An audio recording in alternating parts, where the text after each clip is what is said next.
Okay, so let's see if we have her on the line. A very good morning to you, MisRed. Good morning. How are you? I'm very, very good, and you?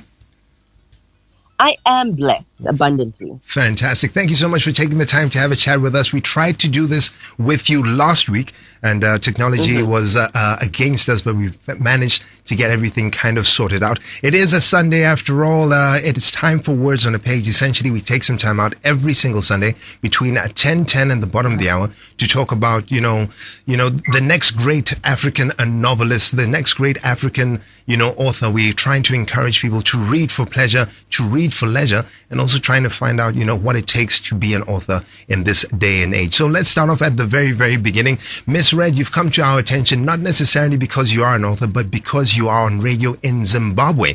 And you have a connection to Gabz FM and Botswana because of your 9 to 5, your day-to-day job. Tell us a little bit about that.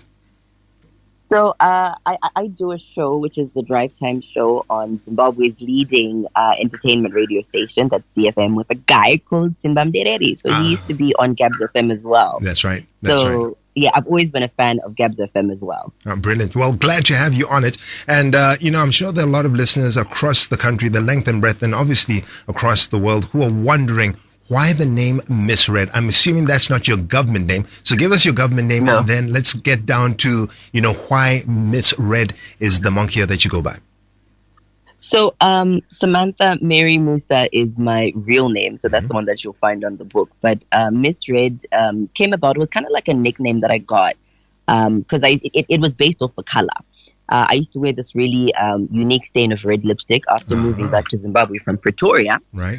And, one day, because I used to wear it all the time, and then one day I just stopped, and people were like, yo, MisRed, yo. And then it just became a thing. And when I wanted to get on radio, I didn't want people to know my real name because I was so shy. Right. I was really, really shy of who I was, where I came from. So I was like, yo, I need to find a name. And then that just stuck. But now I had to remove one of the S's because it would have been just MisRed as an MISRED. But in this particular case, it's MIS, one S, and then RED put together into one. Fantastic. Well, it's a very interesting story. I had a feeling that the color red had a role to play. Tell us a little bit about your journey. So you've been on radio in Zimbabwe for quite some time. You are you anchor with Simba, one of the leading drive time shows. What's that been like? And has that always been a passion of yours, or did you kind of stumble into a career behind the microphone? So I've been doing radio for 8 years now. So I don't know. Some people might say it's still early. Some people might say I've been there for a long time. I think I've been there for a long time. But it really was. I've always had a passion for music. If I'm to be very honest, I studied music in high school. At my A level, that's like the last level. I did music as a subject. Okay. And I've always just loved it. I loved radio when I was growing up. I listened to my uncle. One of my uncles was a radio personality as well. But just generally, I had a love for radio, but I never thought it could be a career. Because, African parents, it was like, no, you must be a doctor, you must be a lawyer, the typical thing. And that was also kind of how my parents were. But I stumbled across radio by necessity. So I needed a job to move back to in Zimbabwe. And my voice had just broken after I gave birth to my first daughter. So in trying to move back, because I had to go to South Africa to school and work, but trying to move back, I needed something to do because I had to drop out of school because my parents didn't have any more money. So I used to work at a call center, and then this one guy is like, yo, I like your voice. I really like your voice. So I thought he was actually trying to mac on me, So I was like, no, we're not doing that.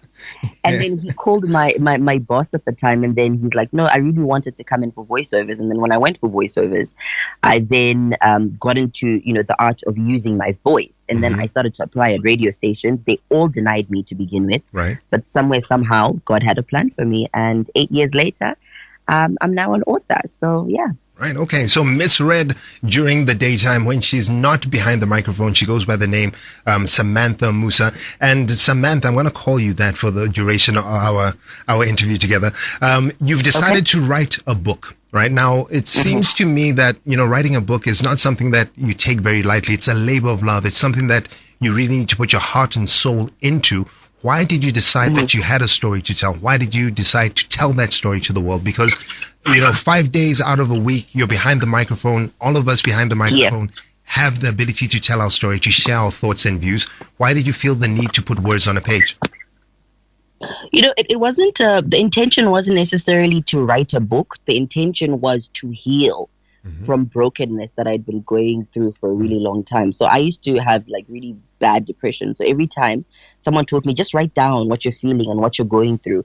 And it almost became like a journal. So I used to write down my thoughts, my feelings, whatever I was going through, my past, how I conquered it, how I failed at it.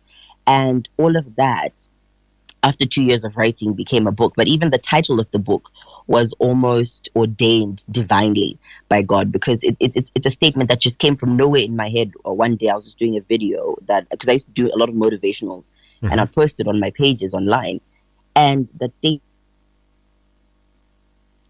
Have we lost her? I think we might have lost. I started meditating on the statement, and from there, that's where we grew. Right. So let's. Can you hear me? We can hear you. Let's talk a little bit about the title of the book, because I think in and of itself, it says a lot as to what the book will actually ultimately be about. It's entitled "Be Faithful to Your Happiness," and you spoke about the fact that this book came as a result of you journaling over the years. So it's an insight into very personal aspects of your life. Why that title, and what are you trying to convey with this particular book? So to even just go through it, it's not the commitment to writing the book that was so hard, but it was actually the process of looking deep into myself to somehow be honest and vulnerable enough to put something together worth reading, right? But apart from that, I think I don't know if you've ever cheated. I can neither confirm or nor deny. So the state of cheating, you think you're doing something that's right. And then at some point you're like, this is not it. I'm doing it, and I'm continuously doing it, and I'm in it. But is this the right thing to be doing? And this is kind of what was happening with my life, whereby I had a lot of, moments where I was doing things and I thought it was the right thing, but it turned out it's actually not. So I thought it's so important to just spread that word from that very level of cheating that I was going through for myself. So when I stopped cheating and I began to be faithful, I think a lot of things changed in my life, because obviously the opposite of cheating is being faithful, right? Indeed. Now, one of the things that's kind of got me thinking about this is that, are you writing this from the perspective of MisRed Samantha Musa, or are you writing this in a very general voice? Is this you essentially allowing us into, your diary? Or is this you just talking in very general terms to say, if you happen to be going through X, Y, and Z, this is what you can do, and this is what I did? I don't think I'm an expert by any means in this kind of thing, but I do believe that every experience is very important to share, so that maybe if someone can resonate with your experience, maybe they might take that and use it for themselves. So this is what I did. I didn't do look at other people's situations. I looked at my own, and it's a very intimate book whereby I touch on everything that has happened to me as best as I can in a very concise way. And I hope that, someone who's like me, or someone who's younger than me, or someone who's older than me may take inspiration from that and grow through it. Right. Because there's obviously very similar situations we go through. And that's where it came from. So let's talk about that. So who do you think would benefit from reading this book? Is this somebody who's just looking for something a little bit different? Is this somebody who wants to kind of, have a peek into the celebrity lifestyle of MisRed? Or is this somebody who's actually going through some challenges and just wants, a little bit of advice, a little bit of, an explanation as to why certain things have happened, what you can do to get out of these situations? Because I assume that, you talk a lot about, some of the difficult and dark times that you've been through. But at the end of it, you also speak about, how liberating and how free you are now that you've been able to move past that. I think it's a little bit of everything. But also, I do believe anyone who's willing to accept that everyone is vulnerable and everyone is not perfect, everyone is not social media perfect. Anyone who just, especially the younger people, because obviously being that I'm a public figure, you find a lot of people look up to me. But it's really for anyone who is open and honest enough to ask themselves the hard questions. Indeed. Now you've written a book based, on your life. Are there plans to write again something a little bit different, or have you found your niche, or is this a once-off? So I really enjoyed this, to be very honest with you. So I'm definitely planning to write another one. So one of my friends was actually like, you need to write the real book with all your experiences, with all the different people in public, and, some of the back end stories. Because I've been through a lot of stuff. I know a lot of people, a lot of controversial people. I've been in a lot of controversial situations. Right. So one of my friends was like, you need to write the real book, Right. So let's and ask. give us the juice. So let's ask about that. Like you said, you studied a little bit of music. You were out of Zimbabwe for a little while. You came back. You kind of stumbled and found your way behind the microphone. Has writing a book ever been something, as you were growing, as you were younger, something that you wanted to do? And how has, some of the, the authors that you've read growing up influenced your writing style and your ability to actually put words on a page? So I've always been someone who wrote, because I used to have a blog, a very successful entertainment blog. Mm-hmm. Is it still around? It's not. Hey, the funny thing is I just got so busy. Writing a book, of course. You have to be on the pulse and you have to be like current with everything. Undercover, so that's what it is. Yes, I used to write this blog and I used to love it. So I've always been someone who loved to write, whether it was fluff material, whether it was deep, intimate things. I just always loved writing. So even a lot of the authors that influenced, I don't think it's a style that was influenced necessarily, but I think I just love African stories. I love telling stories from an African perspective. Yeah. So that's just always been me. But I've always loved writing. Right. So let's take a moment here and plug your book, all right? So I'm going to give you, let's see, a minute, all right, to tell everybody who's listening to us right here on Gabz FM, locally and internationally, why they should actually go out there and get a copy of Be Faithful to Your Happiness, written by the lovely and very talented Miss Samantha Maria Musa. All right. So can we start? Go for it. Are you putting a timer? Go for it. So, for anybody who may be listening right now, life is, going so fast. Everything is happening at a microscopic speed, and everything is just being looked at like in the craziest ways. But I think this book allows you to take a minute to just stop and think about your journey and how you're going, where you're going, and why you are going. So Be Faithful to Your Happiness is a book of discovery. It's about the decision to be in control of your happiness.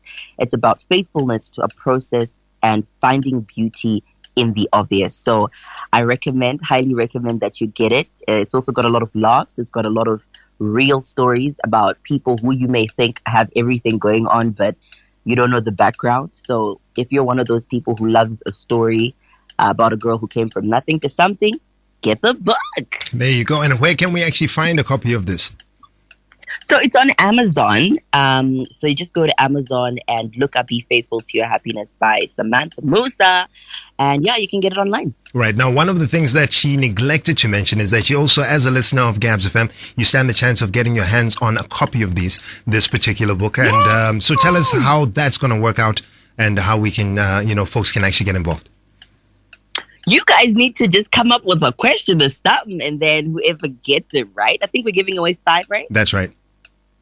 Right. So 5 people get to walk away with the book. So go follow us on social media at MisRed. Follow the Gabz FM page if you're not following already. And yeah, I guess the first 5 people will get that. All right, fantastic. So I do have a timer going. We've got 10 seconds to go. Anything else? Go follow me on social media at MisRed and go to my website, MisRed.com. So there you have it. So that's MisRed. And before we actually close up our conversation, I'd like to find out a little bit about you. So you are an author now, published author. What do you read aside from your own content? What kind of guilty pleasures do you read as just as a general way to relax? I love philosophical books. I love Robert Greene books. because they're really like deep and in depth. I love African authors. Chimamanda, my favorite. 𝗪𝗧𝗪𝗪𝗪𝗪𝗪𝗪𝗪𝗪😂 I love the business element to him. And yeah, I love even Zimbabwean authors. 𝗪𝗧𝗪𝗪𝗪𝗪𝗪𝗪. I love her because, you know, she's got one of my favorite books, The Mournable Body. She speaks deeply about body positivity and you know, the beautiful stories of African women. So, yeah. Right. Now, early on during our conversation, you had spoken about, you know, the fact that life is instant now. Yeah. What is your view with regards to, you know, why, you know, words on a page should remain, why that is a different way to consume content and information nowadays? Because there's so much of it. We may not have, like, because our attention span is so, like, it's getting smaller and smaller and smaller because of all the information that's being processed in 1 minute, especially online. So if you take your book and you go away and you go and leave your phone away, you can actually just focus and concentrate. So our concentration levels, because they're so skewed right now, we still need this so much more because it allows us to just focus and concentrate on one thing at a time, which is something that's really dying. Indeed. Now, we've probably got a few, you know, folks out there who've got journals and manuscripts under mattresses in the back of cupboards. We've got young people who've thought to themselves, I'd love to write a book. What is your advice to somebody out there who hasn't decided on it, but is actually thinking about actually becoming an author? One page at a time. Because a lot of the times we think you need to just write everything at one go. Just write one day at a time. Take your book, write down a page a day, until you get to where you want to get to, even if it's a page every 2 days, a page every month. But you start by starting. That's the most important thing. Start by starting. There we go. Right. MisRed, thank you so much for taking the time. It has been a pleasure having a chat with you. Your book is currently out. It's available on Amazon. It's titled Be Faithful to Your Happiness. And this is a very personal journey with MisRed in terms of, you know, the highs and lows that she's gone through as a young lady finding her way in the world. And I'm assuming, I haven't read the book, so I'm going to make a really big assumption here that at the end of the book, it's happily ever after. No, there's no such thing as happily ever after. I think you work on it constantly. You work on it every day, because if it was easy, anyone could just have it. But that's the reason why you need to be faithful to your happiness. A marriage needs faithfulness, but faithfulness needs to be worked on, even in marriages that are really happy. So it's a process, it's a journey, but it's a journey that is so worth it, and you will enjoy it once you decide to intentionally embark on it. Indeed. And, you know, as we say our goodbyes to you, how do folks get in touch? How do they support the motion? Have you got anything lined up for the rest of 2021? Oh, my social media has everything. So please follow me. If you want to find out anything more, my DMs are open, but it's MisRed on all social media platforms. There's a lot that's happening. There's a show that I'm starting, a television show. There is a podcast that we're starting. There is a fashion line that we're starting. So it's a lot of things that you guys are hearing for the first time. Wow. But yeah, all of this, you can find it on my socials. Fantastic. Have a spectacular rest of your Sunday. Wishing you all the very best for what's left of the year. It has been a very difficult time for everybody across the world, but it looks like you found a way, to keep the wheels moving, and also to, to inspire a few folks as well. So I'm just going to put this out to you. Say there are quite a few Zimbabweans in Botswana, right? I'm sure they've listened to you back home in Zimbabwe. So any particular message for those folks? I just want to say, the hardest thing is being away from home, but especially when you're in a country like Botswana where there's so much love, you're in really great hands. But to everybody who's listening right now, I think it's important that we keep on punting on the fact that COVID-19 is a very real thing. Let's protect each other. The decisions that we make may not necessarily just affect you, but they will affect everyone around you. So it's so important that we love each other enough to protect each other in every single manner. Mankind is going through the worst thing, and all we need is just a little bit more love. There we go. Yeah. Be Faithful to Your Happiness. It's a book currently available on all Amazon stores, and it's a book written by Samantha Musa, aka MisRed. Have a spectacular rest of your Sunday. We'll catch up again with you in the future when you're ready to give us the real scoop in terms of some of the exciting things that have been happening in your life. Take care. Bye-bye. Take care. Bye.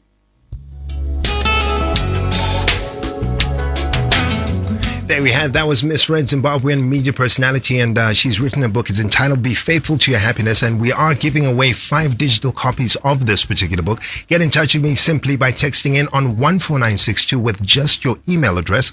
I'll be more than happy to give you a copy of this book, and you can actually read it, tell us what you think, and maybe you can come back onto the show a little bit later on with a review as well.